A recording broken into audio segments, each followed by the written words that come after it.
That's fair. Episode 78. Wade McDonald. Sold. Sorry, I got carried away. Sunday.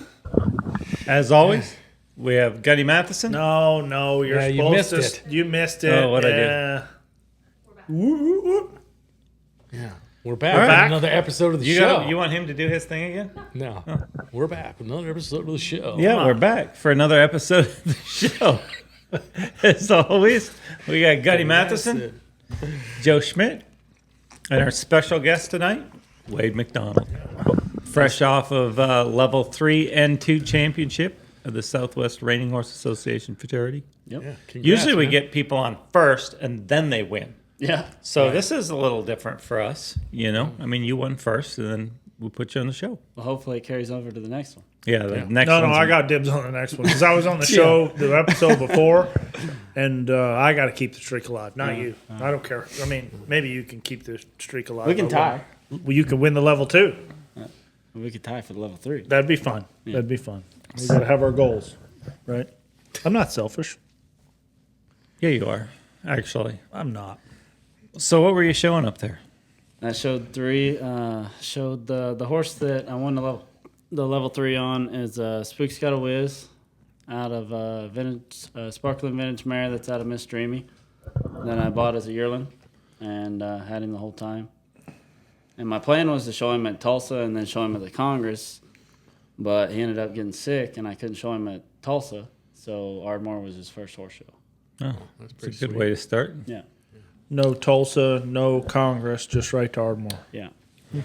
And you know, all year I was planning on going to the Congress, and then wasn't really happy with the way they showed in Tulsa, and we ended up buying a ranch right about the same time as Tulsa. So You were busy.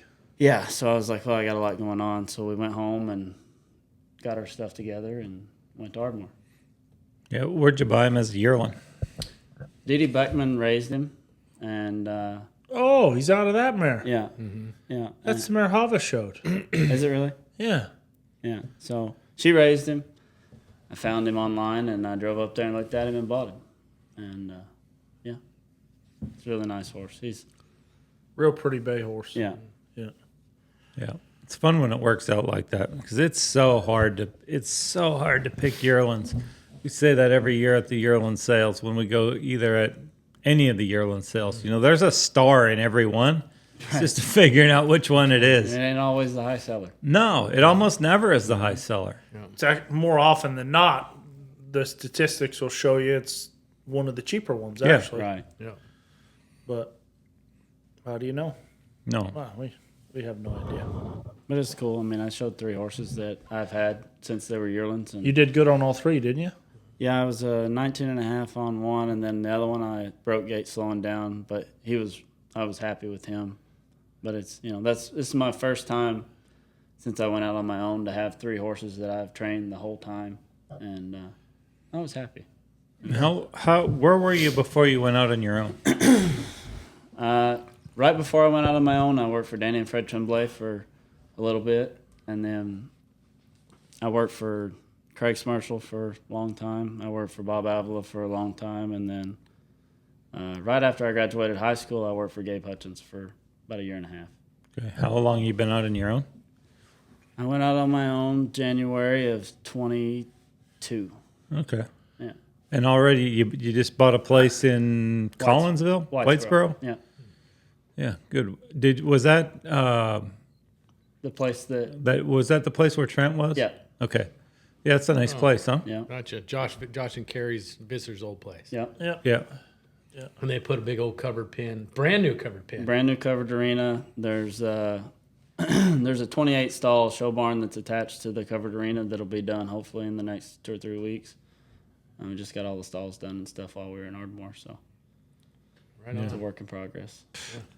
He said it's the first time in his career that he's trained and showed 3 3-year-olds at the horse show. It was mine too at the Congress. First time.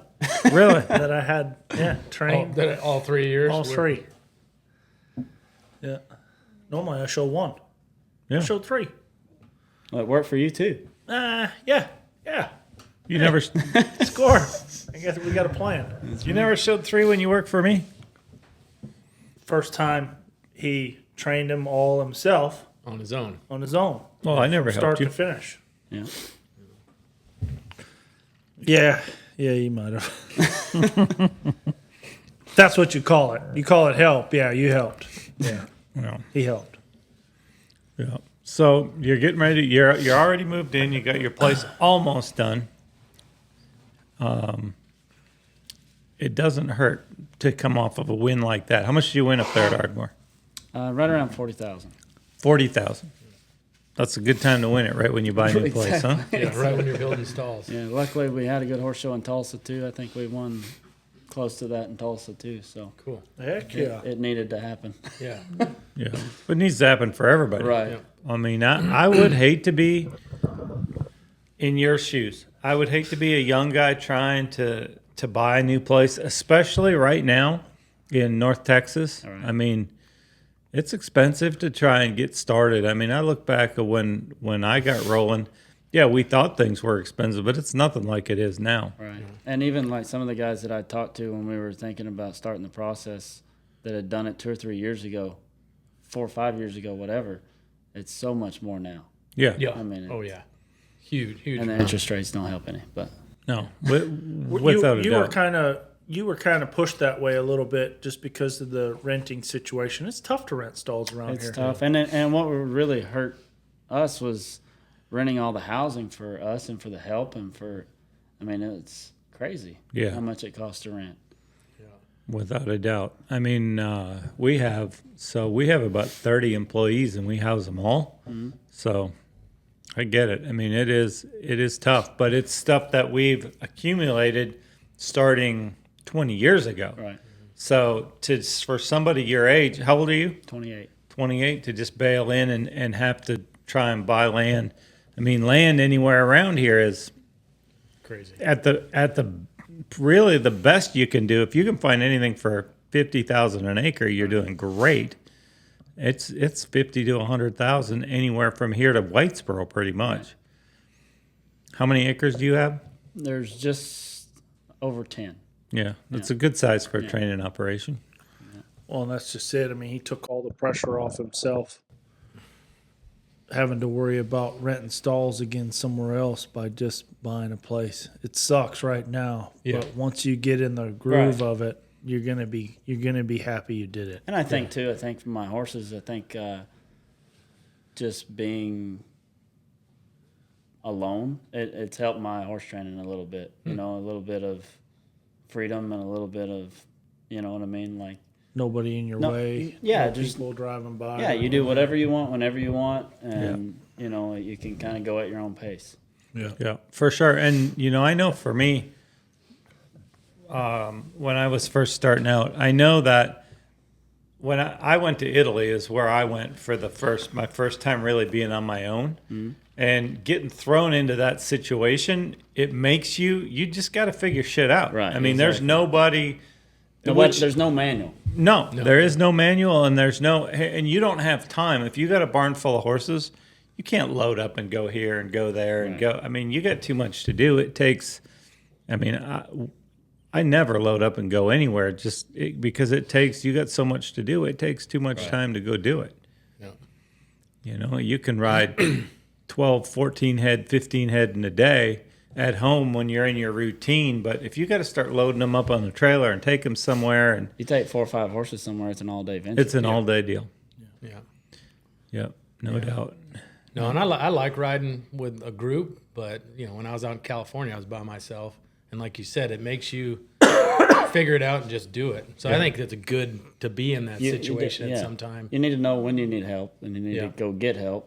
But then I think it's also good when you're kind of forced to figure it out. I'm by myself and with somebody all the time because the voices in my head keep me busy. Yeah, I mean, Yeah. what? Hey, come on. that's not wrong. Yeah, we're busy. We're busy. Back off. So, That's not wrong. But back to when you were talking about ranches, how much did you pay for that place on St. John Road? Yeah, I think I paid about $350,000 for that place. That was crazy. 30 years ago? Probably. Yeah. And I think now it's like 11 million or something. Wow. It's stupid. Yeah, it's I don't know if it's that much, It's but probably it's not 11 million. Well, but I think it's- that whole property is 11 million, but not just what you had. yeah. What I had is certainly probably close to 2 though. Yeah, 2 or 3. And then I mean, and I bought that place and built an arena on it, and it had a house. It had a very nice house. It had more house than I needed, and then an old like 8-stall MD barn that was old. And then so I built some more stalls, and then I built a big indoor. But it was, looking at it now, I mean, I just don't know how you do it. I don't know how a young guy, I mean, to be able to step into that, now's the time, because it's not going to get any easier Right. Yeah, no. as we go along. And shoot, you can't. I mean, I driving home the other day, and I stopped where I turned to come into my place.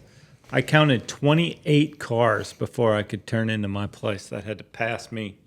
I mean, This area is going. it's nuts. crazy. It's nuts. And where traffic used to bother me, now I have a lot of land and a lot of properties around here, so I just smile and wait. And can cash out Yeah, one day. yeah, it's gonna be all right. he could cash out today. He just Yeah. doesn't for some dumbass reason. Yeah, it's gonna be all right. Yeah. Well, I'll tell you why I don't. If I don't, I mean, for me, selling like property is you're gonna have to pry it out of my hands at this point, because I had that 66 acres that's up around the corner, like when you're going to Ray Roberts, that I bought about 15 years ago, and I give 18, maybe 18. I don't know how long ago it was, 15 to 20 years ago.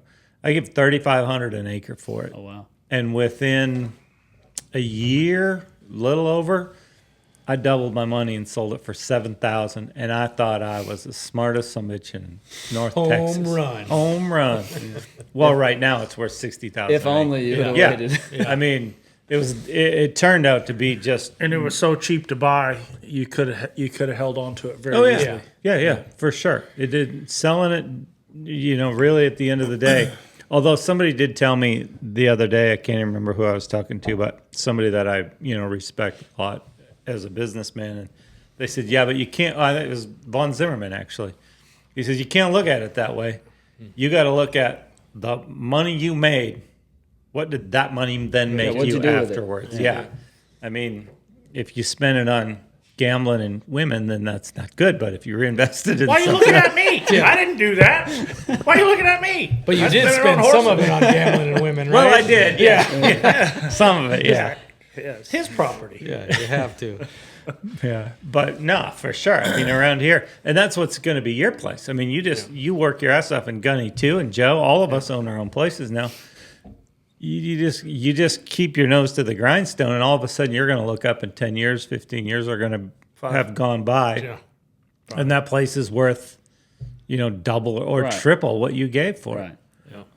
So Yeah, you just got to wait, Right.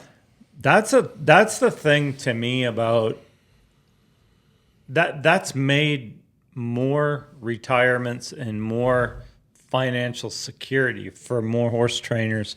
Anybody that's bought their own place, it's work. It's a pain in the ass. If you put the numbers to it, I'm not sure that you couldn't go rent stalls cheaper, because they're paying the taxes and the insurance and the tractors and the drags and the all of help this and- stuff. The maintenance. Yeah, but it's so hard to be disciplined enough to take money and put it somewhere for later and continue to, Right. to save money and make.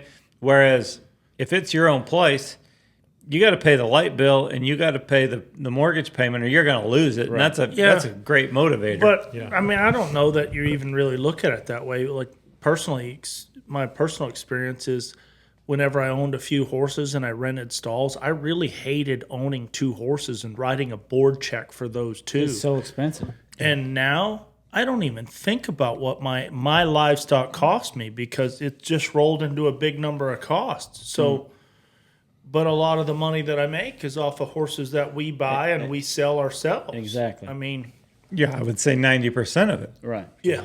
So to me, that's what busts you loose when you own your own place, is owning your own horses, not writing yourself a $750 a month check for the rent on the stall. You don't even think about it. Yeah. You just you just own them and go, okay, I'm going to do this with that one, and Right. and it gives you so much more confidence to buy them and sell them too, in my opinion. Yeah. And that And was confidence is a lot selling horses. Yeah. Confidence and not being desperate. I mean, Yes. Right. desperation is, to me, that's one of the things that, selling that's what horses costs you because money. want to, not because you have yeah. to.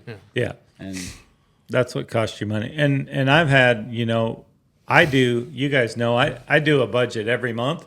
And I've had a lot of people come and ask me about that. No, I don't know that anybody's ever really followed through on it. But for me, that makes all the difference in the world, because I'll do my budget every month. And at the beginning of the month, I know if I'm going to make 20,000 that month, or I know if I'm going to lose 50,000 that month.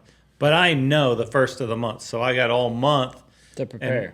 and before I ever did that, all of a sudden everything's just rolling together, and there's one account, and there's money in there, and then there's not money in there, and then all of a sudden you got to pay these 4 or 5 bills, and you don't have any money, and now you look around and you got to sell something. Fire sale. Yeah, and you might have one that you could sell for 50 in a month, but you sell it for 30 because you need the money.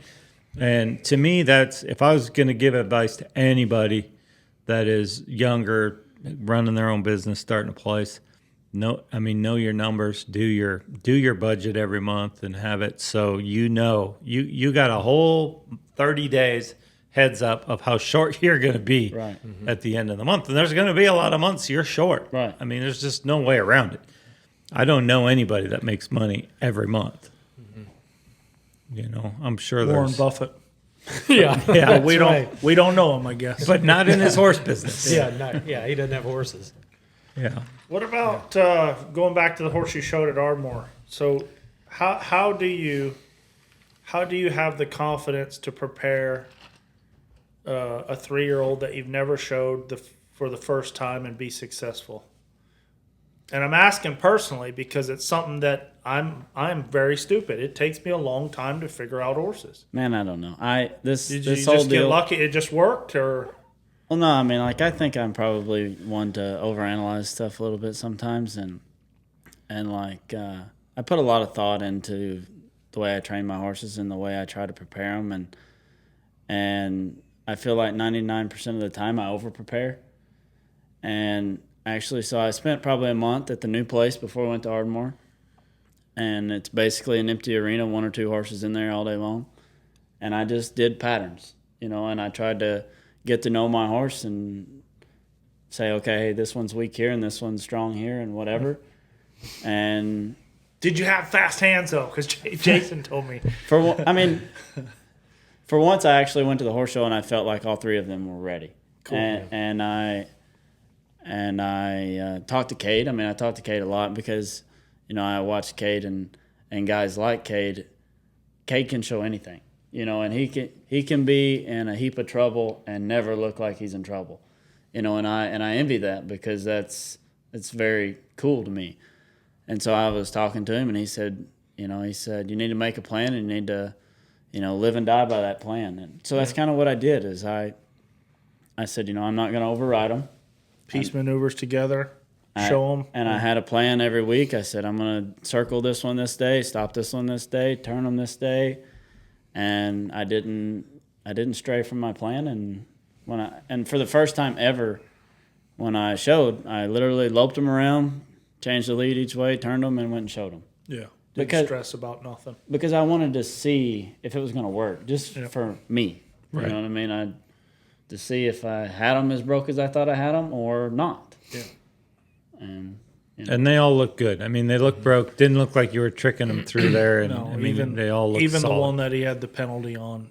I walked up to you after you showed and said, "What happened? That thing looked awesome." yeah. I mean, he really did. And you said he slid slowing down, but Yeah. But I mean, that's the hardest thing for me. Like I always told myself when I was an assistant and stuff, like I didn't grow up showing horses. I didn't know how to show horses. But I always told myself I wanted to learn how to train horses before I learned how to show horses. And whether that was a good thing or not, now you have to learn how to just accept the fact that they're broke and just go. Yeah. And I feel like that's harder for somebody that didn't grow up showing because, you see some guys that have shown their whole life and they can finagle their way through anything, But I feel like now I'm starting to get more comfortable, just going with it. Yeah, and I might be wrong on this, and I've seen it. Maybe there's a few exceptions, but I think for the most part, training can be learned, but showmen are showmen. Right. I mean, to me, showmen are born, but They're training just can born be learned. Just extremely talented. I mean, raw talent. I mean, No, but Mandy said that before. She's talked about that, different people that she's Yeah. like, no, that guy, he just can't show. Yeah. Whereas someone else, you see it. But I also think you have to learn how to show. I mean, you have Yeah. to learn how to show at a 70 level, and you have to learn how to show at a 72 level and beyond. But, Yeah. like for me, you come out and you're like, oh, that was not good. Or, like there was one night there in Ardmore, Cade and I were riding together, and I said, man, whatever we were doing, I said, it's not good. And he said, I watched you do it 10 times. It looks great. Yeah. But it's just knowing what it looks like and knowing what it feels like and being able to separate the two is difficult sometimes. Yeah, I agree with that, and I guess my point more was that there's a certain people that when it comes time to walk in the first go around of the futurity, when your whole year is based on walking down, and you might have had a client give a lot of money for that Right. horse. Pressure. The client might have flown in to watch that. I mean, there's a lot of factors involved in that pressure that gets put on somebody, and some people handle it better for sure than others. And I think the biggest thing that makes a showman is somebody that just They like it. they like it. They just Right. don't give a shit. They Right. walk down that ramp to the show pen, Right. and they're not worried. Everything else is blocked out. They're not thinking about who's there, how they, what it took to get there. They're just Right. walking down and horse showing. No, you just turn on. Yeah, yeah, and it's not. To me, it's not any different than any sport. I mean, sure. you got, those guys that Larry Bird and Michael The Jordan. ones that want the ball and the ones that would Yeah. rather not have the ball. Yep, Yeah. no doubt. And there's plenty of those guys in the business that we all know that maybe. There's several of them. I wonder, why do they horse show? Right. I know they love horses and they love to horse train, and they're good horse trainers, but I watch them damn near puke every time before they have to horse show. You're like, what's fun about that? Yes. Why are you doing this? You Right. could make more money just training them and selling them than actually walking down and having to show them. But there's just something about the allure of walking out of that pen and hearing 220, whatever. I mean, it just is a great, it's a great feeling. You walk out of there and all of a sudden you feel like a horse trainer again. Right. Yeah. That's what You I know? told them. I said, thank God I didn't waste my time. Yeah, right. Yeah, it's crazy because you have a few bad runs and you get to scratching your head and going, at the Congress in the first go, I knew I was prepared on all three. I knew they were all going to be good, and one of them made the level 4 finals and 2 made the level 3. I was so disgusted because I thought I brought 3 level 4 horses Right. there. I was selling my shit to Kate. I was so frustrated. I'm done. And then 3 days later, I got it. Yeah, I got it back I'm again. good at this. That's the crazy Like thing highs about and what lows. the crazy thing about what we do is 1 week you can be so high and the next week so low, and I just feel like you have to know that. You have to know that 3 days ago it was terrible, but 3 days before that it was really good, and it can go just right back the same way if you just hang tight. I think that for me, because we all struggle with that, I feel like. yeah, without a doubt. I mean, and anybody that says they don't, because I have been in a lot of situations with the top end guys, and if anybody tells you that they don't go through that, they're lying to you. Right. I mean, everybody gets the doubts, and everybody. I've seen the top of the top guys walk into their tack room and throw their shaps against the wall and tear shit off of there and say they're gonna go to work at Walmart. Right. No, Talking about Dell. No, Sounds like Dell. He throws his shaps at people. Yeah. specifically. Outside the tack room. Doesn't Right throw at 'em- people. doesn't There's a throw 'em person in the way. Yeah. Yeah. Well, Dell's one of them, but I mean, I He's can seen the think top of the top. Everybody's done it. I can see Everybody's done it in several their of own them. private time. Yeah. Yeah. But like you said, it's in any sport. It's the same thing. Yeah. Yeah, and I mean, and not only with our sport, you have an animal there, and that animal can be, not making a mistake this week, and next week they're not doing anything right. Right. Yeah. And nothing changed. Yeah. Right. And you blame yourself, and you can blame whatever you want to blame, but I think sometimes you just got to forget about it and just keep riding them. And Confidence is a big part of it too, because I struggle sometimes getting a horse ready in here, but once I feel like I did a good job getting it ready and it was successful, then it's easy for me. right. I think confidence is such a big part of it. But you're good about you have your plan and then you stick to it. Yeah. Come hell or high water, you usually stick to it and go I for will it. watch the ship go off of the edge of a cliff, Yeah. knowing it ain't gonna work, just to scratch it off the list and go, that didn't work. I ain't doing that again. Yes, I will Exactly. do it because I want to know a range of how hard to push or how little to ask. Right. So, I that's what I try to do. That's why I was asking you how you got your horse ready and Well, what like you did. the one horse that I showed that I did really well on, I was having trouble with my rundowns all week. And I worked my rundowns at night really good, and he finished a little better.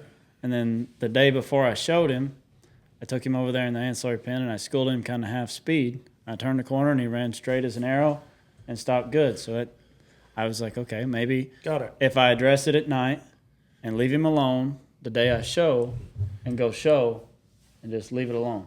Yeah. And that's what I did, and he ran straight. Cool. So, I think they're all different, and that's the hard thing is figure out what works for this one and that one. And Yeah. Yeah. And what works for you mentally? I know for me personally, I feel like I am more locked in if I have trouble the night before or trouble right before I'm getting ready. For some reason, where because you address the problem and the addressing it's No. I don't think that's I even think it. he's better on guard in one area. Like if he's a little on guard, everything elevates. Yeah. Basically, Yeah. what you're saying. Yeah. I asked you this one time, and I'd like to ask you, and your answer surprised me. I asked you a long time ago if you get more nervous on a bad horse or more nervous on a good one, and you said you get more nervous on a bad one. And it's quite the opposite for me. Whenever I think I have one that's good, it means so much more to me. I'm more nervous. I don't. Maybe your answer has changed. No, my answer hasn't changed, and it almost it hurts me to have. I haven't had a ton of what I would call really stellar horses in my career, but the ones that are, sometimes I'm not ready enough. Like if everything goes too easy, I'm not sharp enough. Like if I'm having You're that relaxed. serious- yeah. that you're not sharp. yeah, if What I'm about having you? a serious problem and my back is against the wall, that's when I'm the best. Is when, for me personally, is when things are going to shit, and then I'll just hit a point where I go, fuck this, boys. We're going to make this work. Yeah. I mean, I just hit that point, and that's where I do the best. I struggle a little bit. If I run and stop, and they're stopping, and then they turn, and everything feels good, sometimes I'm a little like, I'm not really ready, because everything feels too right, That's my struggle sometimes. I am better if I'm dealing with shit. Yeah. I don't know. Have you showed enough to think about that? I like being nervous because what few times I've shown and I wasn't nervous, I didn't do good. And I if I'm not nervous, I try to make myself nervous to Really? a certain extent because it makes me pay attention. It makes me, count your turns, find your middle. It doesn't matter to me if I'm in a novice horse class and knowing I'm about to mark a 71, or if I'm on my horse at the Congress. I always look at my hand before I show, and it is always doing this. No way. Yeah, all the time. But I like that. Like that. And Kay, We're kind of saying the same thing. right. It just, I don't get nervous enough if mine feel really if, ready. And if you really, and like for me, the few times that I thought I was going to do really well, and you're like, I'm going to do good. You do something stupid. You're like, Why did I do that? Because I don't think you're mentally, taking it serious enough. Right. And That's a good point. I like that. I like that. when I was an assistant, I overturned and underturned a couple of times, and I think you have to keep that so fresh on your mind, for me, forever, so it don't happen again. Right. Just don't let it happen. Right. You got to fight for that stuff. Right. Yeah. And it's not that you can't count. It's just that you went in there and you were so nonchalant about what you were doing, they did something dumb. Yeah. Yeah. No, I agree. You got to go in there and you got to fight for every maneuver. Right. And that, to me, that's when it works the best. And oddly enough, probably for all of us, some of the best runs we ever had seems like you weren't doing the most. Right. You just kind of go through there and everything works. And it's tricky. It's a hard game. I mean, it's hard to figure out. And the thing is, you worked for one of the best guys in the business. I worked Couple for of the a best. Couple of the best guys. couple of the best horse trainers, and that's where I feel like I was very fortunate. Is I got to work for some horse trainers. Yeah. They could take an average horse and make them look good. Yes. Anybody can take a great one and make them look good, but when you can take an average one and make them look good, and that's what I always wanted to be. Like guys like Dwayne and Craig and Bob and Todd Bergen, and those guys were my guys that I looked up to. Yep. No doubt. Craig is probably, I mean, he's got to be one of the, if there were a number on the amount of horses a guy has trained himself and put in those finals, he would have to be at the top of it. Yeah. Because he's made a lot of nice horses. He didn't just go buy it. Right. Yeah. And that's, we've talked about it before. That's the thing that drives me the most crazy about people that come to work for me when they're riding a 2-year-old around and they're 90 or 120 days in and they come to me and say, this one's not good enough. Yeah. How do you know? I don't know most of the time until I show them the first time. Right. We've all had them that I don't know. And then you walk out there and horse showmen, they're better in the show pen. And there's some horses, Wistar was one of those horses for me. You walk out there and have a run that you think is a 217, and they marked him a 222 or 223 every time. I mean, those are the special animals that just walk out there and you don't feel like you just crushed it because you know what crushing it is on that horse. You know that you didn't do everything as good as you could, but it's still marking 22, 23, 25, whatever I take it personal when my help tells me that. I've taken a couple horses that my help has told me before Just the to prove summer of them its wrong. 2-year-old year. They've told me it wasn't good enough. I've taken it from them and proven them wrong. Yeah. They both won over $90,000, and how they predicted that future is beyond me. But they damn sure lit a fire under my ass to go. You just did it in spite of I'm going to it. show you how stupid you are now. Thank you. Thank you for the fuel. Yeah. Yeah. And it's just a different group of horses. When you think back of when you worked for me, how long ago was that? It was 20 years. 20 years ago. Was it 20? We didn't have anywhere near the quality of livestock that's out there today. Right.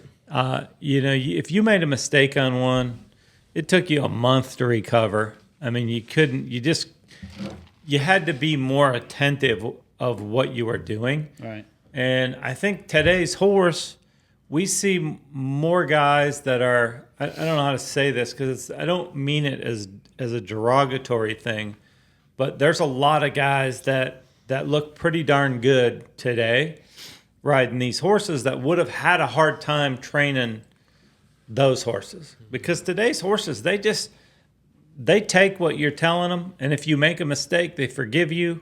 Not all of them.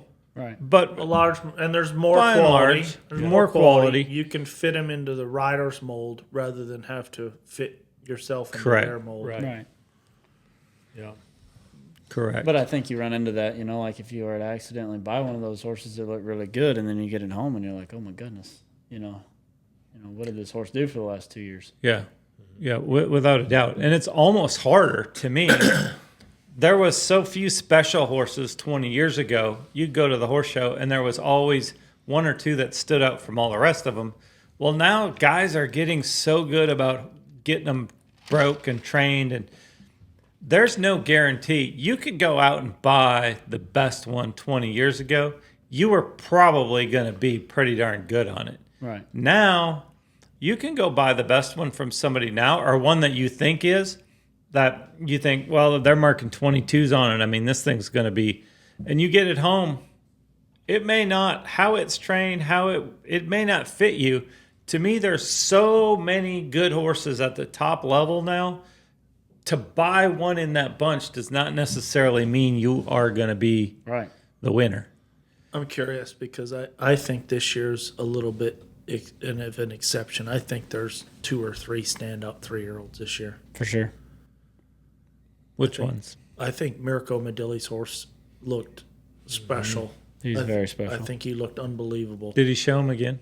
No, he schooled him Schooled up him there. in Ardmore. I think Cade's buckskin horse looked Yeah. special.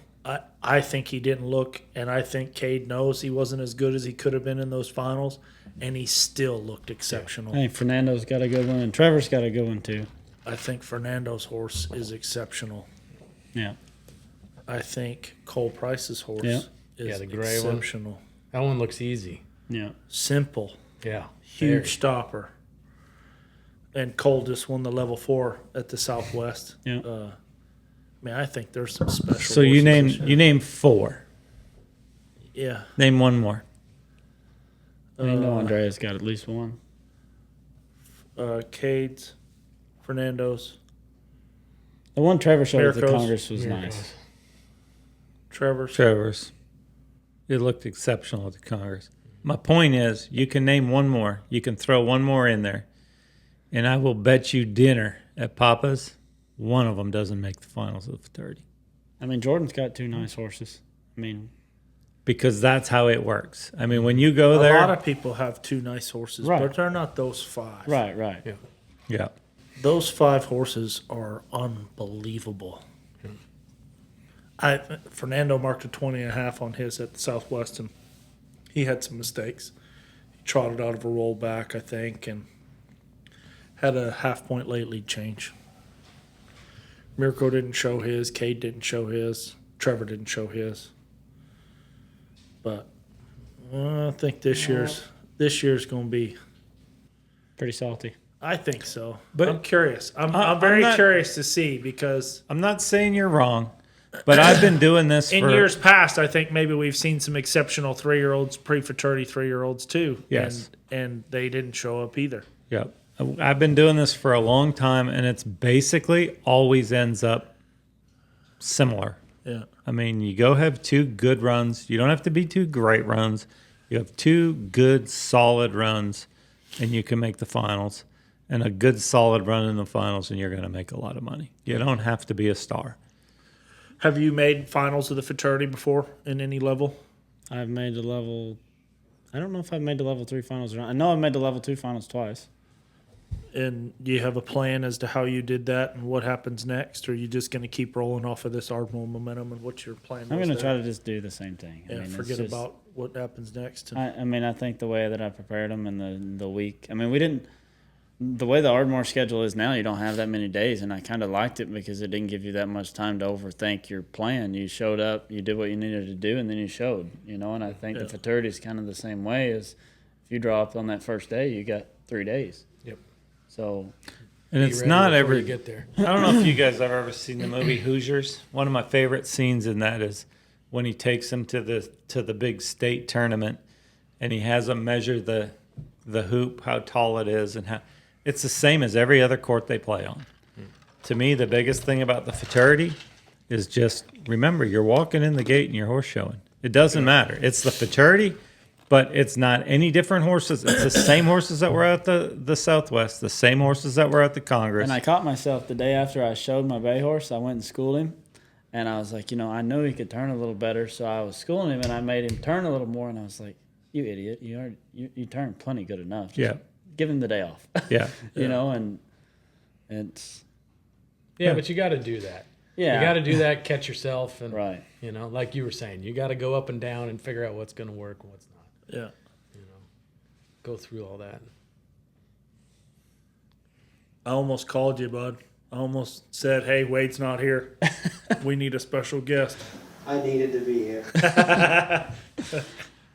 Not to interrupt our show, but they interrupt our damn show all the time. I mean, Yeah. Are you saying Wade was really late? Bring no, in cookies. he wasn't late at all, but I was going to call Cade and tell him Wade's not here just to get him out of his obligation he had tonight. What else? What else is going on? We're getting ready for the fraternity. Snaffle bit just happened. Yeah, Chris Dawson. And Sarah. Dawson. Chris Yeah. Dawson. Hey, Chris, big time. we called. Yeah, We're yeah, you calling. didn't call back. Mr. Dawson, we're calling you. Yeah. Come to 4982 Warshawn Road. And then we got Abby Mixon was big time in the prelims. Yeah. Yeah, 25 down the fence. Well, Yeah. That was cool. Dude, at Ardmore again, all of our tens of viewers were contacting me, telling me how much they love our show. It's awesome. To the tens of viewers out there, it's freaking awesome. Huh? Yeah, no doubt. No doubt. I think we're up over 100 now. Yeah, Over but 100. we're still gonna Yeah. refer them to the tens of viewers. I Right. mean, that's what do the you think it's the T-shirt's same gonna say. 10 viewers that watch it over and over? Yeah, exactly. One, hey, It listen, might be us clicking. I'm one of 'em. Clicking Listen, that. Yeah. I watch one it. of our tens of viewers did tell me he had 28 email addresses that he signed up all the email addresses for the show to help the algorithm, which we appreciate. We take it whatever takes. we can get. Whatever it takes. Yeah. So how long you been in your new place? We moved in right after Tulsa, so about a month. Oh, wow. Yeah. Brand new. You Yeah. don't have any advice yet for anybody looking No. at buying their own place? No, you spend a lot of money the first couple months. Yeah. Or a couple of years. Yeah. Yeah. Or for the rest of your life. Right. Could be that. I told him if he needed help moving, he could call me, and he never called me. I was so insulted. I like helping people. I was so insulted, butt hurt. He didn't call me. Well, we got it handled. I wanted to help. We would have had it handled He a wouldn't have little been. quicker. He wouldn't have been a lot of help, to be honest He with said you. if you just want to borrow my trailer, you can go Yeah, get it. yeah, right. Yeah. I would have drove it. I would have drove it. No, I wouldn't have moved a damn thing, but I would have drove. Yeah. No, he wouldn't have been a lot of help. For sure he wouldn't. I could give you a list of 5 people that would have been more help than Gunny. Like pretty Now, he quick. could give me a list of 5 people that would be exceptional help. I just said I'd be helpful. Right, right. We're not trying to pick winners and losers here or finalists. We're just, help. Yeah. So do you own a lot of your own horses? Yeah. Do you own any of your that's- 3-year-olds that you showed? I own half of 2 of them. Oh, that's good. And that's how we were able to buy the place. I mean, ever since, so when I went out on my own, I had 1 horse. I owned half of him, and it was Mister, and I sold Mister, and then bought another one or 2 other ones, or however it worked out. And I mean, the last 3 years, that's how we were able to put a down payment on a place. Yeah. To me, that would be my advice to anybody that's trying to get ahead. You got to own them. You can't Right. just work for somebody else. Well, I mean, you have control, and I think if you own part of them, you at least say, hey, it cost me just as much money as it cost you. yeah. No doubt. If it needs to go to the vet, it costs me just like you. If it needs to go to the horse show, it's the same. Yeah, and I know these 2 guys sitting right here. They've hit big licks selling, good horses that they own, and Right. it makes. I mean, it's the only way to get ahead because making, in the training business, maybe you'll clear a couple $100 a month, and it's a lot of work for that. You're digging ditches. Yeah, you are digging ditches. And I don't know if you remember, but at the Derby, I asked you, and I didn't tell really anybody that we were in the process of buying a place, but I asked you, I said, do you feel like the only difference in owning the place is that you make more money on your personal horses? And you said, yeah, absolutely. Was that you? Yeah. Sounds like something you'd say. It sounds pretty smart. Yeah. That's not fair coming from him because he's not going to remember your name as soon as you leave here. Yeah, that's right. It's got that face blindness. He gets my name wrong all the time. Yeah. And we got, Yeah, what was that? he can't remember. I have to, Gunny Matheson. I got a cheat sheet I have to right here. fill in all the time. Do you work for me? Yeah. Well, I show up. Oh, one thing at Ardmore, we Mandy won the non-pro fraternity. Right? Yes, she did. Yeah. Yes, she Oh, We did. the should- streak is alive. Well, and we should probably play the clip of that win, because she Yeah. ended up had a little bobble. No, that was a that was schooling a run. schooling That was a class. schooling run. Yeah, Oh, yeah. You my bad. can't do You that can't and have win. that bobble. No, and right, win. right. You yeah. are a judge, No, but right? it was the same horse. It was the same horse. Yeah, right? yeah. Yeah, and This she got is the- what fraternity champions look like, basically. the day Ready, after play. Thank you, Mandy. Score on that run is going to be a 0. And laugh, she bought and donuts. enjoy, She bought donuts for the whole horse show the next day. and so that don't was feel nice. bad because she makes fun of more people that fall off than anybody. Yeah. Yeah. No, that's not true. I don't know. Yeah. So that was exciting. That was good. We'll play a little- Congratulations, though, for sure. Yeah. Who else did good there? Cole won the level 4. Yeah. He won the 3 and 2. Who won the level 1? Leo. Leonardo Kellerman. Yeah, he's good. He's had a great year. Yeah, to say he's eligible for the level 1, that's like cheating. Yeah. Right. That boy Well, did good. he did good at Everywhere. Tulsa too, right? All Wasn't he year like long a in the 23 and a lower half Dude, to win he's the level won. one? He's won like 70,000 in the level 1 this year alone. Wow. That's hard to do. Yeah. That's dominating him. It's pretty great that there's the opportunity to go do that, though. Yeah. There's a lot of money getting paid out everywhere. That's a great time. It's a great time to be in this industry. And the thing is, if the money was the same as it was 15 years ago, you can't buy your place in Whitesburg. Exactly. I mean, You can't sell enough horses in No. 5 years to go buy a place. No.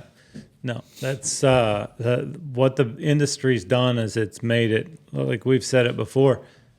When I started, even Gunny, Joe, all of us, when we started, it was for the love of the horse. That was it. I mean, there was no dream of ever, being financially secure because nobody was. No. None of the guys that we looked up to Had ever anything. were. Yeah, every horse trainer. That's what when I worked for Retired Bob, broke. he said. I mean, he was- except for Loomis, he was Except for always, He was Loom. Yeah, talking to yeah. his accountant one time, and he said, "Hey, he said I'm talking to all my buddies, and how come I'm the only one that has to pay taxes?" And he Yeah. laughed. He said, "Because none of the other ones are doing very well." Yeah. No, there you look at that generation, Loom and Tim are probably there may be a few more out of there that I'm not thinking of, but Loom that and Tim generation. of strictly reining horse people, of that generation are the only two that I know of that really came out well. And I'm sure I'm missing somebody. And Yeah. I apologize if I am, but I'm sure I am. generally speaking. I mean, on a whole, that's kind of how it is. Yeah. So everybody, that was just how it was. And we all know guys that had really good careers. And I would never name names because I don't want to, Embarrass anybody. yeah. But there definitely had people that at the end of their careers and at the end of their lives were counting on somebody else to pay their bills for them. Yeah. And I mean, You you know? got to think. I mean, we all do this and know how hard it is on your body. I mean, eventually you want to ride only because you want to. Yeah. You know. 100%. 100%. And I can tell you, I'm 57. And when I was 30, 35, 40, I always said, when I'm 55, I'm going to be done. I'm going to be done. This is too hard, too much work, too hard, too much going on. I'm going to make enough money. I'm going to be done. Now I'm 57. I don't want to be done. Right. I don't want to be done for 10 more years. Right. But he's riding a lot. You're just riding your own horses too now. Like For the most part, yeah. You ride it's some? different. For sure it's different. But you have some customer horses, but you like doing it for yourself. yeah. No, I'm a horse show. I'm a horse lover. Right. I mean, I love the whole all of it, and it doesn't even have to be. They don't have to be the best horses. They just sometimes can just be horses that I like. And I like doing that deal, and I like going to the horse shows. I like competing. I like if we were to walk out to the You yard. don't have to set up all the shit or tear it down. Just so you know. Yeah. Yeah, right. No, I'd quit. That part sucks. That I would quit if I did that that. part sucks. But if, 55. I'm done. Yeah. yeah, but if we were to walk over to Then my he would just rent stalls at Cade then. that's what That's the plan, actually. Maybe we'll do Boy, that. get my horses to the show. Yeah. But if we were to walk over to my pool table or out to the basketball hoop or whatever, the golf course, and we're competing and we're playing for money or what, I get nervous. You know, I mean, I like to compete. I just love that part of it. But I also, it's not always about, to me, it's not always about being first place. To me, a lot of times, it's fun to take one that nobody else could make work and go make the finals on. Mark a 72.5 on a 69 horse. Yeah. That's a win. Yeah. And then sell it to somebody because there's still a lot of value in a 72.5 horse. sure. So you take that horse and sell it. And, you know, I mean, I would say probably in the industry, we probably sell as many as anybody. I mean, we sell 150 horses a year. And it's just those kind of horses that we train up. And it's been great. And it's been great really more the last 10 years than ever with all the new people coming in the industry. I think there's been a little correction maybe in the last year or two. Horses that we're selling, broke horses maybe that we're selling for 100 2 years ago. Maybe it takes a little bit longer and maybe they're bringing 75 today. But horses that were bringing 200 2 years ago are bringing 400 today. Right. That's the difference. You know, I mean, that kind of middle group, maybe that's corrected a little bit. But the top end ones, Keep going up. they're going, and they continue to go up. And I don't see that changing. Right. Not anytime soon, because we're getting more and more people that, you know, this used to be an industry of workers. Used to be the base 30 years ago. It used to be people that had jobs and worked for a living and had horses and loved horses and could afford to have it with their horse trainer, and they'd haul it to the shows themselves sometimes, and they did a lot of stuff themselves. Now It's a luxury business. oh, we got a shit ton of $100 million people, and now they want to win. It doesn't matter. $100 million person, it doesn't matter if they spend 200, 400, 600, doesn't matter. They want to win and they love it and they can afford it, and that's just the natural progression to me of anything. Like you always hear the complaints and stuff on Facebook about, you know, The little man getting figured out. the little bit. You can't help it. Yeah, but don't you think, and I was actually having this conversation with somebody a couple of weeks ago, we were talking about this, and I said, well, the little guy can still compete and do really well anywhere other than Texas, Oklahoma, and Arizona. Right. You know, I mean, if you come to the horse capital of the country, you know, don't It's tougher. complain about being a little guy. But Yeah. also, the little guy's horse value has quadrupled with Correct. the big guy's horse value. right, his So- $4,000 horse is a $15,000 horse. or Correct. a $30,000 horse. Right. It's all relative. So, maybe you just buy them and sell them faster. Maybe you just don't hang on to them as long. I That don't know. doesn't mean you can't be successful in Oh, yeah. anywhere else in the country. Yeah. And like we talked earlier in the show, I mean, you go to any of the futurity sale, legacy sale, any of the tops, either one of those two top sales, and your odds are as good buying one for 12,000 as you are Accidentally buying a for good 70,000. Yeah. You know, I mean, there's a lot of good horses out there, and I mean, yes, there's some mares. Wimpy's Little Chick, you're probably gonna beat somebody if you buy one of those. You know. I mean, there's maybe the exception. I don't really know. I don't follow it that close, but I know most of them win a lot of money. You know, there's those exceptions, but for the most part, some of the best horses in the industry, there are Wimpy's Little Step, for example. I mean, I had a customer. Well, it wasn't a customer. I had somebody buy his mother, and they called me. They're all excited, and they're like, "Hey, will you keep this mare? I'll give you an embryo every year if you'll keep this mare for free at your house." At that point in time, I don't know if something changed later. At that point in time, that mare produced one. Yeah, but don't you think in the whole deal, like people, you know, they're like, oh, that one's out of a nothing mare. Well, and then they take this one that's out of a good mare. She had 29 babies. She had one good one. Right. You know, it might have won 300,000, but and she produced 300,000, but the other 28 babies didn't do nothing. Yeah, no doubt. I mean, we've talked about that, and we're, obviously not naming names for sure, but you can look through black type at all those catalogs, and sometimes the black type is sexy and it looks great, but sometimes it's telling. Okay, there is this black type, but that mare's had 50 babies, 60 babies, and there's 5 of them that have been above average slightly. I mean, and maybe 1 that has been pretty darn good. I mean, that's not a great average for me. When you go to a horse sale, do you look at any of that, or you just look at the individual? I look at just that. Really? Yeah, I look at just that. I look at. I just need to start looking at just the individual more, in my opinion, than the. I do look at the individual closely, but the pedigree for the most part. For the value part of it, or what? Winding Inferno. Walked into the pasture, saw him at Cardinal, knew how he was bred. He's by Inferno 66 out of Winder Up Chick. Had to have him. Just to tell you. The vet goes to x-ray him and says, dude, have you looked at his right front? Yes. You sure? Yes. X-ray it. He was not the straightest legged creature, to put it nicely. Did not care at all. Trained up good, sold him good. He won a lot of money. He stayed sound. And he walked like that up front. Yeah. Well, and I think too. So it was all pedigree that attracted me to that horse. So I made an excuse for his legs, but a lot of people won't. Sean McBurney wouldn't touch that thing. I mean, Todd Summers wouldn't touch it. Yeah. There's a lot of people that just look at Jason Van Landingham, just look at the individual. But Yeah. When I'm sitting there looking at a sale catalog, I want to look at, okay, how many have they had that, and you can go on, really, Rainer Suite's great for that.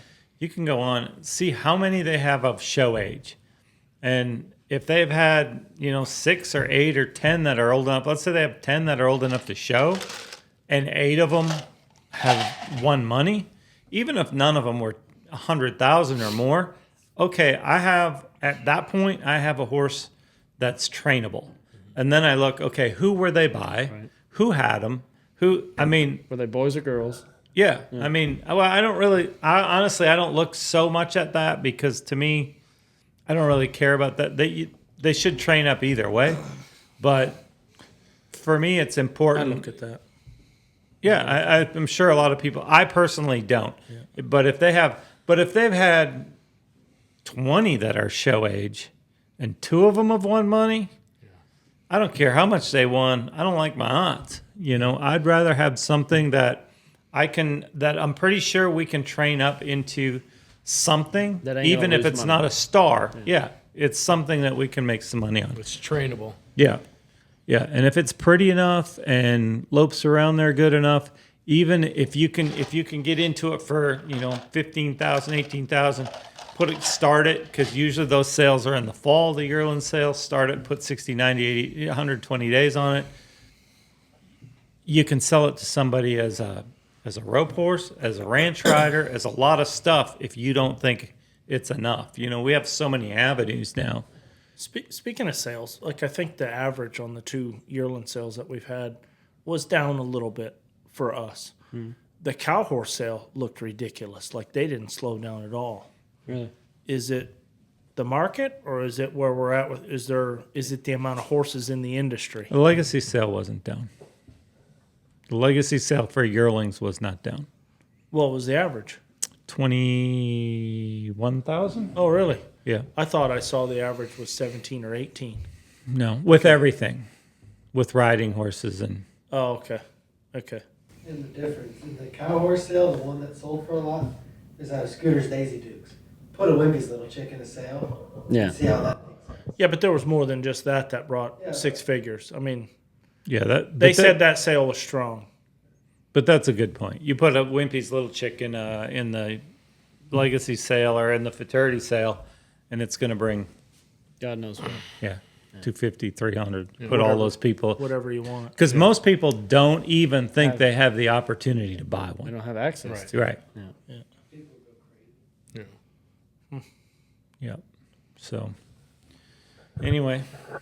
All right. Well, Wade, that hour flew by. Yeah.